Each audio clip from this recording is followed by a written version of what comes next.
नमस्कार साथियों, मैं पंकज वैष्णव आप सभी का स्वागत करता हूं। आज के सेशन में हम समझ रहे हैं 10वीं कक्षा के भूगोल विषय का अध्याय 6 जिसका नाम है विनिर्माण उद्योग। इसके पहले भाग में हमने यह समझा था कि विनिर्माण उद्योग क्या होते हैं, विनिर्माण उद्योगों का महत्व क्या है और विनिर्माण उद्योगों को हम अलग अलग आधार पर कैसे वर्गीकृत कर सकते हैं। आज के इस दूसरे भाग में हमें कुछ महत्वपूर्ण कृषि आधारित उद्योगों को समझना है। कृषि आधारित उद्योग मतलब वो उद्योग जिसमें कच्चा माल कृषि क्षेत्र से आता है, खेती से आता है। तो शुरू करते हैं कृषि आधारित उद्योगों को समझना। तो प्रमुख रूप से हम कच्चे माल के आधार पर उद्योगों का वर्गीकरण दो भागों में करते हैं। एक तो कृषि आधारित उद्योग जिनका कच्चा माल कृषि क्षेत्र से आता है, और दूसरा खनिज आधारित उद्योग जिसका कच्चा माल खनन के काम से आता है। तो हमें कृषि आधारित उद्योग के बारे में आज के भाग में बातें करनी है। तो कृषि आधारित उद्योग वे उद्योग होते हैं जिनका कच्चा माल कृषि क्षेत्र से या खेती से आता है। जैसे कि सूती वस्त्र उद्योग हो गए, भाई इसके लिए कच्चा माल कपास होता है, रुई होती है, और रुई कहां से आती है? कृषि क्षेत्र से आती है, खेती से आती है। तो ये कृषि आधारित उद्योग हो गया। ऐसे ही पटसन उद्योग, मतलब इसे जूट उद्योग भी कहा जा सकता है। तो जूट उद्योग के लिए कच्चा माल जूट होता है और जूट कृषि के अंतर्गत आता है, खेती में उगता है। तो यह कृषि आधारित उद्योग हो गया। ऐसे ही रेशम उद्योग हो गया, ऊनी वस्त्र उद्योग हो गया, टेक्सटाइल उद्योग हो गया, चीनी उद्योग हो गया, वनस्पति तेल उद्योग हो गया। इन सभी उद्योगों का कच्चा माल कृषि क्षेत्र से खेती से आता है। तो ये कृषि आधारित उद्योग हो गए। तो कृषि आधारित उद्योगों में हमें मुख्य रूप से इन चार उद्योगों के बारे में बात करनी है, जिसमें वस्त्र उद्योग सबसे पहले हमें यह समझना है। अब वस्त्र उद्योग के अंतर्गत ही सूती वस्त्र उद्योग आता है और पटसन उद्योग आता है। इसके अलावा हमें चीनी उद्योग के बारे में बात करनी है। तो सबसे पहले शुरू करते हैं वस्त्र उद्योग को समझना। यदि भारत के आर्थिक विकास में बात की जाए कि वस्त्र उद्योग की क्या इंपॉर्टेंस है, तो यह सबसे महत्वपूर्ण उद्योग के अंतर्गत आता है और भारत के अर्थव्यवस्था में इसका बहुत ज्यादा योगदान है। जैसे कि ये जो वस्त्र उद्योग है, ये बहुत ज्यादा वस्त्रों का उत्पादन करते हैं, जिसको हम विदेशी बाजार में बेचकर बड़ी मात्रा में विदेशी मुद्रा की प्राप्ति करते हैं। और साथ ही वस्त्र उद्योग में बहुत सारे लोग काम करते हैं, यानी कि बहुत सारे लोगों को रोजगार भी प्राप्त होता है वस्त्र उद्योग से। तो भारतीय अर्थव्यवस्था में वस्त्र उद्योग का अपना एक अलग ही महत्व है। मुख्य रूप से इसका कारण क्या है? क्योंकि ये औद्योगिक उत्पादन में बहुत ज्यादा योगदान देता है। साथ ही बहुत सारे लोग यहां पर काम करते हैं इन वस्त्र उद्योगों में, यानी कि रोजगार सृजन में भी इस वस्त्र उद्योग का बहुत ज्यादा योगदान है। और इसमें जो भी उत्पादन होता है उसका बड़ा हिस्सा हम दूसरे देशों को निर्यात करते हैं, दूसरे देशों को बेचते हैं, और बदले में हम बड़ी मात्रा में विदेशी मुद्रा का भी अर्जन करते हैं। यह देश का एकमात्र अकेला उद्योग है जो कि कच्चे माल से लेकर फाइनल प्रोडक्ट, फाइनल उत्पादन बनने तक की श्रृंखला में अपने आप में आत्मनिर्भर है, परिपूर्ण है। मतलब जैसे कि वस्त्र उद्योग है, वस्त्र उद्योग में यदि हम सूती वस्त्र उद्योग की बात करें तो सूती वस्त्र के लिए कच्चा माल क्या चाहिए? कपास चाहिए, रुई चाहिए। तो कपास भी हम बड़ी मात्रा में उत्पादित करते हैं। फिर इस कपास से हम धागा बनाते हैं, तो धागे बनाने का काम भी बड़ी मात्रा में होता है। फिर इस धागे से हम कपड़ा बनाते हैं, तो कपड़ा भी हम बड़ी मात्रा में बनाते हैं। फिर इस कपड़े को रंगाई करते हैं, रंगाई भी अपने यहां पे बड़ी मात्रा में होती है। फिर इसको सिलाई भी करते हैं, सिलाई भी अपने यहां पर बड़ी मात्रा में होती है। यानी कि कच्चे माल से लेकर फाइनल उत्पाद बनने तक की श्रृंखला में भारत इस वस्त्र उद्योग में आत्मनिर्भर है, पूरी तरीके से परिपूर्ण है। ये एक बहुत बड़ी बात है इस उद्योग की। तो इसमें एक जुड़ा शब्द आता है मूल्य श्रृंखला, जिसे अंग्रेजी में कहा जाता है वैल्यू चेन। वैल्यू चेन का मतलब क्या होता है? मूल्य श्रृंखला का मतलब क्या होता है? कच्चे माल से लेकर फाइनल उत्पाद बनने तक में जो वो चीजें हो रही है, जो भी बीच बीच में नए नए उत्पाद बन रहे हैं, उसे कहा जाता है मूल्य श्रृंखला या वैल्यू चेन। जैसे कि कपास से धागा बनाना, ये एक मूल्य श्रृंखला हो गई। फिर इस धागे से कपड़ा बनाना, ये एक मूल्य श्रृंखला हो गई। कपड़े से फिर रंगाई करना, वो एक मूल्य श्रृंखला हो गई। इसका मूल्य में आप वृद्धि कर रहे हो, इसमें कुछ चीज ऐड कर रहे हो, जोड़ रहे हो। फिर इस रंगाई किए हुए कपड़े को आप सिल रहे हो, फाइनल उत्पाद बन रहे हो। तो ये जो भी चरण है, इन सभी चरणों को सामूहिक रूप से क्या बोला जाता है? मूल्य श्रृंखला। तो ये जो वस्त्र उद्योग है, भारत का जो वस्त्र उद्योग है, ये अकेला उद्योग है जो कच्चे माल से लेकर फाइनल उत्पाद बनने तक की मूल्य श्रृंखला में आत्मनिर्भर है, परिपूर्ण है, जो कि सबसे इंपॉर्टेंट बात है। वस्त्र उद्योग के अंतर्गत ही आता है सूती वस्त्र उद्योग। इसको हम दूसरे उद्योग के रूप में पढ़ रहे हैं। सूती वस्त्र उद्योग मतलब ऐसे वस्त्र जो कि कपास से, रुई से बनाए जाते हैं, जिनका कच्चा माल जो है वो कपास या रुई है। तो प्राचीन भारत में भी सूती वस्त्र बनाए जाते थे। लेकिन पुराने समय में, प्राचीन भारत में, ये जो सूती वस्त्र बनाए जाते थे वो मुख्य रूप से मशीनों से नहीं बल्कि हाथ से बनाए जाते थे। तो प्राचीन भारत में सूती वस्त्र हाथ से कताई और हाथ करगा बुनाई तकनीकों से बनाए जाते थे। तो मुख्य रूप से इसमें काम जो है वो हाथों से ही किया जाता था। जब 18वीं शताब्दी के बाद मुख्य रूप से यूरोप में बिजली से चलने वाले उपकरण बनते हैं, तो फिर इन मशीनों के माध्यम से, उपकरणों के माध्यम से हम सूती वस्त्र से कपड़ा बनाने का काम करते हैं। लेकिन शुरुआत जो होती है वो यूरोपीय देशों से ही होती है। तभी तो जब ब्रिटेन भारत पर अपना राज कर रहा था, तो इन्होंने अपने मशीनों के माध्यम से बहुत तेज गति से और बहुत ज्यादा मात्रा में वस्त्रों का उत्पादन किया और भारत के बाजार में आके ही इनको बेचा, वो भी सस्ते दाम पर। तो वो मशीन से बना रहे थे, ज्यादा बना रहे थे, तेजी से बना रहे थे, तो उनका जो वस्त्र था वो सस्ता था। वो भारत में आके जब बेचते थे तो अपने यहां पर जो हाथों से बनी हुई चीजें थी वो महंगी थी, तो इनको बहुत ज्यादा, इन ब्रिटेन वासियों को बहुत ज्यादा लाभ होता है इन मशीनों की वजह से। तो औपनिवेशिक काल, औपनिवेशिक काल मतलब जब ब्रिटेन का भारत पर राज था। तो औपनिवेशिक काल के दौरान हमारे जो परंपरागत उद्योग थे उनको बहुत ज्यादा हानि हुई। जो हम परंपरागत तरीके से कर रहे थे, मुख्य रूप से हाथ से कर रहे थे, उन उद्योगों को बहुत ज्यादा हानि हुई। और इसका मुख्य रूप से कारण क्या है? क्योंकि इंग्लैंड के पास मशीनें थी और वो मशीनों से वस्त्र बनाते थे, जो कि बड़ी मात्रा में बनते थे, तेजी से बनते थे, इसलिए उनकी कीमत अपेक्षाकृत कम होती थी और ये कम कीमत वाले ये वस्त्रों को अपने जो औपनिवेशिक बाजार थे, मुख्य रूप से वो जो भारत के बाजार थे, उनमें आकर बेचते थे। आरंभिक वर्षों में सूती वस्त्र उद्योग मुख्य रूप से महाराष्ट्र और गुजरात के जो कपास उत्पादन क्षेत्र थे वहां तक ही सीमित थे। तो शुरुआत में ये जो वस्त्र उद्योग थे मुख्य रूप से इन दो राज्यों के क्षेत्रों तक ही सीमित थे, एक तो गुजरात और दूसरा नीचे महाराष्ट्र।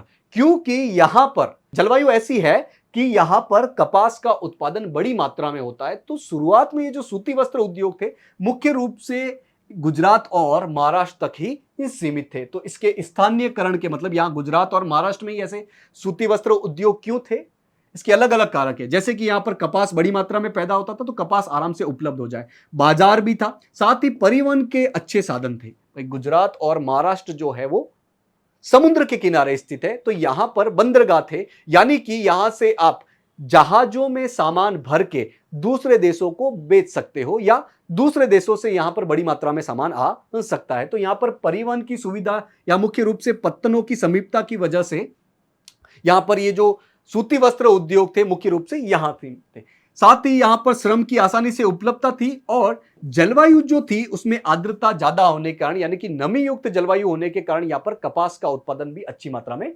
होता था। यह उद्योग जो है वो बहुत सारे लोगों को रोजगार प्रदान करता है। बहुत सारे लोग इस सूती वस्त्र उद्योग से अपना रोजगार प्राप्त करते हैं। जैसे कि जो किसान भाई कपास का पैदावार करते हैं उनको रोजगार उपलब्ध हो गया। साथ ही ये जो रुई चुनने वाले लोग होते हैं, जो खेती में इस कपास को चुनने का काम करते हैं, उनको भी रोजगार प्राप्त हो गया। साथ ही अन्य कामगारों को भी बड़ी मात्रा में इस उद्योग से रोजगार प्राप्त होता है। जैसे कि कताई करने वाले जो लोग हैं, रंगाई करने वाले, डिजाइन करने वाले, सिलाई करने वाले लोग, मतलब मूल्य श्रृंखला में जो जो भी चरण आते हैं उन सभी चरणों में जो लोग जुड़े हुए होते हैं उनको बड़ी मात्रा में इस सूती वस्त्र उद्योग से रोजगार प्राप्त होता है। साथ ही ये बाकी कई उद्योगों का भी समर्थन करता है, बाकी अन्य उद्योगों का भी सपोर्ट करता है। जैसे कि सूती वस्त्र को रंग करने के लिए कलर चाहिए। अब वो कलर मुख्य रूप से केमिकल से बनेंगे, रसायन से बनेंगे, और ये रसायन कहां से आएंगे? रासायनिक उद्योग से आएंगे। साथ ही ये जो कपड़े बनते हैं उनको पैकेजिंग करना पड़ेगा, तो पैकेजिंग का सामान कहां से आएगा? पैकेजिंग वाले उद्योगों से। तो इस सूती वस्त्र उद्योगों की वजह से बाकी उद्योगों को भी बड़ी मात्रा में सपोर्ट मिलता है, जैसे कि रसायन उद्योग हो गया, पैकेजिंग सामग्री उद्योग हो गया, ऐसे ही इंजीनियरिंग उद्योग। भाई इस सूती वस्त्र उद्योग में बहुत सारी मशीनों का प्रयोग होता है, बड़ी बड़ी मशीनों का प्रयोग होता है, और ये मशीन मुख्य रूप से कहां से आती है? इंजीनियरिंग उद्योग से या मशीन बनाने वाले उद्योगों से। तो यानी कि इस सूती वस्त्र उद्योगों की वजह से इंजीनियरिंग उद्योग या मशीन बनाने वाले उद्योगों को भी बड़ी मात्रा में सपोर्ट मिलता है। ये जो कताई का कार्य है, कताई का कार्य मतलब कि रुई से धागा बनाने का काम, सूत काटने का काम, ये अभी भी कुछ क्षेत्रों तक ही सीमित है। जैसे कि गुजरात हो गया, महाराष्ट्र हो गया, नीचे तमिलनाडु हो गया, मुख्य रूप से इन क्षेत्रों तक ही केंद्रीकृत है, इन क्षेत्रों तक ही सीमित है। और भारत में ये जो कताई का उत्पादन होता है, मतलब रुई से ये जो धागे बनाने का काम है वो बहुत शानदार क्वालिटी का है, बहुत अच्छी गुणवत्ता का है, विश्व स्तर का है। तो भारत में कताई का काम बहुत अच्छे से होता है। दूसरा काम है बुनाई का कार्य। बुनाई का कार्य क्या होता है? धागे को ऐसे क्रिस क्रॉस करके उससे कपड़ा बनाने का कार्य क्या कहलाता है? बुनाई का कार्य। भाई कताई का कार्य हमने देखा कि कुछ क्षेत्रों तक मुख्य रूप से केंद्रित करता है, लेकिन ये बुनाई का कार्य जो है, यानी कि धागे से कपड़े बनाने का जो कार्य है, वो एक क्षेत्र तक ही सीमित नहीं है, बल्कि अलग अलग क्षेत्रों में बढ़ चुका है, यानी कि विकेंद्रित है। ऐसा क्यों है? क्योंकि भारत के अलग अलग क्षेत्रों में जो डिजाइन का काम है वो अलग अलग होता है, पारंपरिक जो कौशल है वो भी अलग अलग क्षेत्रों का अलग अलग है। इसीलिए ये जो बुनाई का कार्य है वो एक क्षेत्र तक ही सीमित ना होकर भारत के अलग अलग क्षेत्रों में फैल चुका है। बुनाई का कार्य मुख्य रूप से हाथ करघों से या बिजली से चलने वाले करघों से और बड़ी मात्रा में मिलों में होता है, फैक्ट्रियों में होता है। लेकिन ये जो बुनाई का कार्य है वो कताई के कार्य की तरह विश्व स्तर का नहीं है, इसकी गुणवत्ता कम है। इसका कारण यह है कि देश में जो उत्पादित उच्च स्तरीय धागा है उसका हम बड़ी मात्रा में इस्तेमाल नहीं कर पा रहे हैं। तो जो कताई का कार्य है वो अच्छी गुणवत्ता का है, बुनाई का कार्य भारत में जो होता है वो अपेक्षाकृत कम गुणवत्ता वाला है।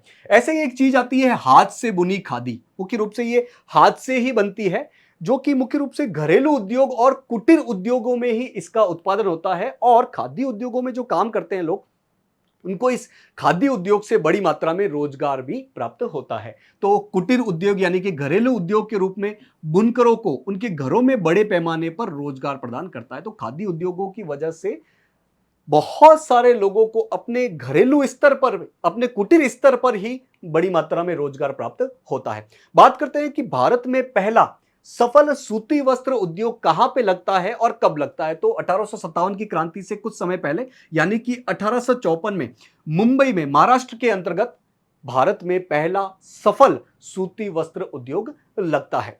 एक इंपॉर्टेंट बात यह है कि जब यूरोप में दोनों विश्व युद्ध चल रहे थे, भाई पहला विश्व युद्ध तो 1914 से 1918 के बीच में, और दूसरा विश्व युद्ध जो है वो 1939 से लेकर 1945 के बीच में।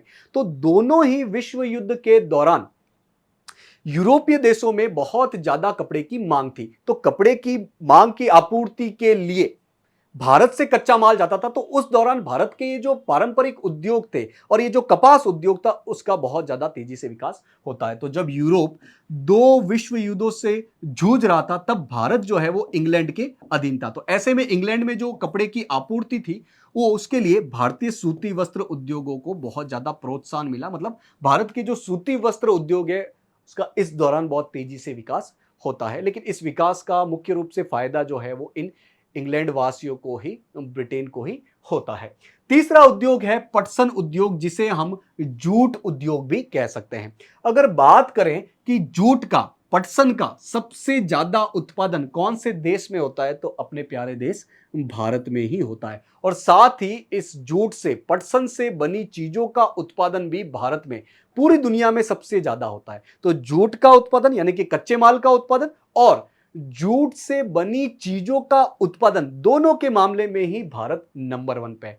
लेकिन यदि बात की जाए कि निर्यात कौन करता है, मतलब दूसरे देशों को जूट और जूट से बने सामानों का निर्यात कौन सबसे ज्यादा करता है, तो उसमें भारत नंबर 1 पे नहीं है। अपना जो पड़ोसी देश है बांग्लादेश, वो नंबर 1 पे है, हम दूसरे नंबर पे हैं। तो जूट का उत्पादन, जूट से बनी चीजों का उत्पादन, इन दोनों में हम नंबर 1 पे है। लेकिन जूट और जूट से बनी चीजों का निर्यात करने में हम नंबर 2 पे है, बांग्लादेश नंबर 1 पे है।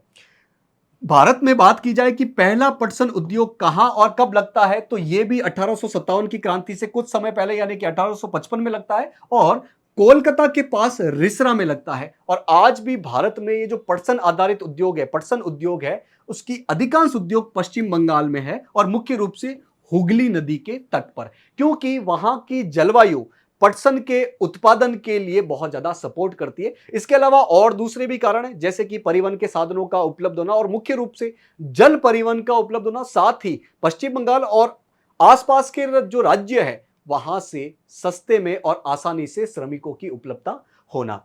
देश जब 1947 में आज़ाद हुआ और उसके बाद विभाजित हुआ भारत और पाकिस्तान के रूप में, और पाकिस्तान भी दो हिस्सों में, पश्चिमी पाकिस्तान और पूर्वी पाकिस्तान। तो इस विभाजन की वजह से पश्चिम बंगाल का जो पूर्वी हिस्सा है उसका अधिकतर हिस्सा पूर्वी पाकिस्तान के रूप में, जिसे आज हम बांग्लादेश कहते हैं, उसमें चला गया। तो वहां के जो पटसन उद्योग थे और पटसन का उत्पादन करने वाले क्षेत्र थे, उसका बड़ा हिस्सा बांग्लादेश यानी कि पूर्वी पाकिस्तान में चला गया। तो देश के विभाजन के बाद यानी कि 1947 के बाद पटसन की जो मिलें हैं, जो फैक्ट्री हैं, वो तो भारत में रह गई, लेकिन जितना भी जूट उत्पादन क्षेत्र था, जहां पर जूट की खेती की जाती थी, उसका 3/4 से भी ज्यादा हिस्सा, करीब करीब 75% हिस्सा जो है वो पूर्वी पाकिस्तान में चला गया, जिसको आज हम क्या कहते हैं, बांग्लादेश कहते हैं।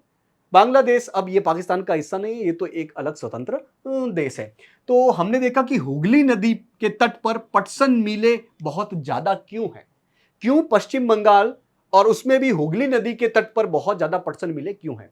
एक तो यहां पर पटसन उत्पादक क्षेत्र आसपास ही है, भाई जहां पर पटसन की खेती है वो आसपास ही होती है। साथ ही नदी और समुद्र होने की वजह से जल परिवहन आसानी से हो जाता है और वो भी सस्ते रूप में हो जाता है। इसके अलावा अन्य परिवहन के साधन भी इस क्षेत्र में बहुत ज्यादा विकसित है, चाहे वो सड़क परिवहन हो, चाहे रेल परिवहन हो और जल परिवहन है, इन सभी का अच्छे से विकास हुआ है। तो परिवहन का विकास अच्छे से होता है तो फिर उद्योगों का भी बहुत तेजी से विकास होता है। इसके अलावा यहां पर चूंकि जल ज्यादा है, पानी की अच्छी खासी मात्रा है, तो इस कच्चे जूट, कच्चे पटसन को संसाधित करने के लिए, इसको रिफाइन करने के लिए भी अच्छी सुविधा यहां पर मौजूद है। साथ ही पश्चिम बंगाल और जो पड़ोसी राज्य है, जैसे उड़ीसा है, बिहार है, उत्तर प्रदेश है, यहां से आराम से सस्ते श्रमिक आसानी से मिल जाते हैं। इस वजह से इस क्षेत्र में जो मिलें हैं, पटसन मिलें हैं, उसका बहुत तेज गति से विकास हुआ है। पश्चिम बंगाल की जो राजधानी है कोलकाता, वो बड़ा नगरीय क्षेत्र है, बहुत बड़ा नगरीय क्षेत्र है। तो नगरीय क्षेत्र होने की वजह से यहां पर बैंकिंग की सुविधा अच्छी है, बीमा की सुविधा अच्छी है, इसके अलावा यहां पर पत्तन की सुविधा अच्छी है। तो इस वजह से यहां से बड़ी मात्रा में जूट के सामान का निर्यात होता है, मतलब यहां से जूट के सामान को बड़ी मात्रा में दूसरे देशों को बेचा जाता है। चौथा कृषि आधारित उद्योग है चीनी उद्योग। चीनी उद्योग मतलब शक्कर बनाने वाला उद्योग, और शक्कर बनाने के लिए मुख्य रूप से किसका उपयोग होता है, गन्ने से होता है। गन्ना कहां से आता है, खेती से आता है, कृषि से आता है, तो ये एक कृषि आधारित उद्योग हो गया। तो भारत जो है वो चीनी के उत्पादन में विश्व में दूसरे नंबर पे है। चीनी के उत्पादन में, शक्कर के उत्पादन में पूरे विश्व में भारत का दूसरा स्थान है। वहीं गुड़ के उत्पादन में और खांडसारी के उत्पादन में हम पूरे विश्व में नंबर 1 पे हैं। गन्ने से ही गुड़ बनाया जाता है, खांडसारी बनाई जाती है, फिर उसका थोड़ा सा रासायनिक तौर पे प्रक्रिया करके उससे चीनी बनाई जाती है। तो ये एक पूरी प्रक्रिया है। तो चीनी के उत्पादन में तो हम पूरे विश्व में दूसरे नंबर पे हैं, और गुड़ और खांडसारी के उत्पादन में हम पूरे विश्व में नंबर 1 पे है। इसका जो कच्चा माल होता है, जो कि गन्ना होता है, वो एक भारी सामान होता है। तो इस भारी सामान को जब परिवहन के माध्यम से एक जगह से दूसरी जगह पर लेके जाया जाता है, मतलब इसकी जब ढुलाई की जाती है, तो इसमें जो सुक्रोज की मात्रा होती है वो कम होती है।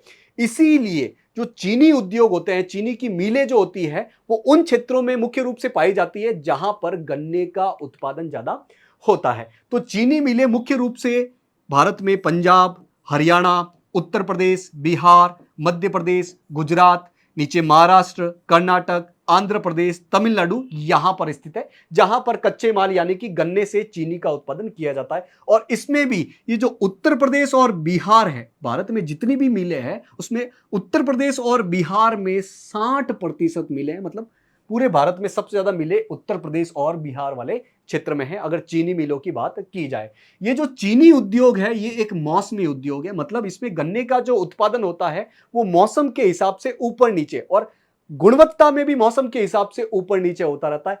इसीलिए इस चीनी मिलों के लिए सहकारी क्षेत्र सबसे उपयोग रहता है। सहकारी क्षेत्र मतलब जो श्रमिक है और कच्चे माल का उत्पादन करते हैं वो सामूहिक रूप से सहकारी तरीके से खेती का काम करते हैं, मतलब वो अपने अपने संसाधन लाएंगे, अपनी अपनी पूंजी लाएंगे, काम करेंगे, इससे जो भी लाभ होगा या घाटा होगा, हानि होगी, उसको उस अनुपात रूप में बांट दिया जाएगा। तो चूंकि ये एक मौसमी उद्योग है, इसीलिए ये सहकारी क्षेत्र में ज्यादा उपयुक्त रहता है। हालांकि पिछले कुछ सालों से इन मिलों की संख्या जो है वो भारत के पश्चिमी हिस्से और दक्षिणी हिस्से में, पश्चिमी राज्य में और दक्षिणी राज्य में ज्यादा बड़ी है, और मुख्य रूप से महाराष्ट्र क्षेत्र में बहुत ज्यादा चीनी मिलों का विकास हुआ है। इसका कारण क्या है, क्योंकि भारत का जो दक्षिणी हिस्सा है वहां पर गन्ने में सुक्रोज की मात्रा ज्यादा होती है। गन्ने में जो सुक्रोज होता है वो बहुत ज्यादा होता है और पर इकाई क्षेत्रफल में गन्ने का उत्पादन ज्यादा होता है, क्योंकि यहाँ की जो जलवायु है वो गन्ने के उत्पादन के लिए बढ़िया रहती है। साथ ही इन क्षेत्रों में, मुख्य रूप से महाराष्ट्र क्षेत्रों में, सहकारी समितियां बहुत ज्यादा सफल है। अभी हमने देखा कि ये जो उद्योग है वो मौसमी उद्योग है, इसीलिए इस क्षेत्र में सहकारी क्षेत्र ज्यादा उपयुक्त रहते हैं। तो जिन क्षेत्रों में सहकारी समितियां ज्यादा सफल है वहां पर चीनी उद्योग बहुत तेजी से विकास करता है। तो आज के इस सेशन में हमने मुख्य रूप से कुछ महत्वपूर्ण कृषि आधारित उद्योगों को पढ़ा, उनकी बेसिक बातें समझी, जैसे कि वस्त्र उद्योग हो गया, उसमें भी सूती वस्त्र उद्योग हो गया, पटसन उद्योग हो गया, और लास्ट में हमने चीनी उद्योग के बारे में बेसिक बातें समझी। तो आज के इस भाग में जो भी चीजें पढ़ी उसको हम कुछ प्रश्नों के माध्यम से परीक्षण कर लेते हैं। पहला प्रश्न है, कृषि आधारित उद्योग मुख्यतः किस पर आधारित होते हैं? प्रश्न पूछ रहा है कि ये जो कृषि आधारित उद्योग है वो मुख्य रूप से किस चीज पर आधारित होते हैं? अ, खनिज संसाधनों पर, ब, कृषि संबंधी कच्चे माल पर, स, तकनीकी नवाचार पर, या द, वित्तीय सेवाओं पर। तो पूछा जा रहा है कि ये जो कृषि आधारित उद्योग है ये मुख्य रूप से किस चीज पर निर्भर करते हैं? तो ये मुख्य रूप से नाम से ही समझ में आ रहा है कि जो कृषि से कच्चा माल आता है उसी पर ये कृषि आधारित उद्योग डिपेंडेंट होते हैं, निर्भर होते हैं। ऑप्शन नंबर ब अपना सही जवाब हो जाएगा। दूसरा प्रश्न है, भारत में पहला सफल सूती वस्त्र उद्योग कहां स्थापित किया गया था? बोला जा रहा है कि भारत में पहला जो सफल सूती वस्त्र उद्योग है वो कौन सी जगह पर स्थापित किया गया था? अ, कोलकाता, ब, चेन्नई, स, मुंबई, द, दिल्ली। तो हमने देखा कि भारत में पहला सफल सूती वस्त्र उद्योग कहां पर स्थापित किया गया था? महाराष्ट्र के मुंबई में। ऑप्शन नंबर स अपना सही जवाब हो जाएगा। नेक्स्ट प्रश्न है, तीसरा प्रश्न, पटसन का सबसे बड़ा निर्यातक देश कौन सा है? बोला जा रहा है कि पटसन या जूट का पूरी दुनिया में सबसे बड़ा निर्यातक देश कौन सा है? अ, भारत, ब, बांग्लादेश, स, चीन, या द, पाकिस्तान। तो हमने देखा कि पटसन के उत्पादन में और पटसन के सामान के उत्पादन में भारत नंबर 1 पे है, पहला स्थान है। लेकिन पटसन के निर्यात में हम दूसरे स्थान पर है, पहला स्थान अपने पड़ोसी देश बांग्लादेश का है। तो पटसन का निर्यात के मामले में बांग्लादेश नंबर 1 पे है। ऑप्शन नंबर ब अपना सही जवाब हो जाएगा। तो इन प्रश्नों के माध्यम से हमने आज जो भी पढ़ा उसका परीक्षण भी कर लिया है। आशा है आज जो भी पढ़ा आपको समझ में आया होगा। आज के इस सेशन से जुड़ने के लिए आप सभी का बहुत बहुत धन्यवाद।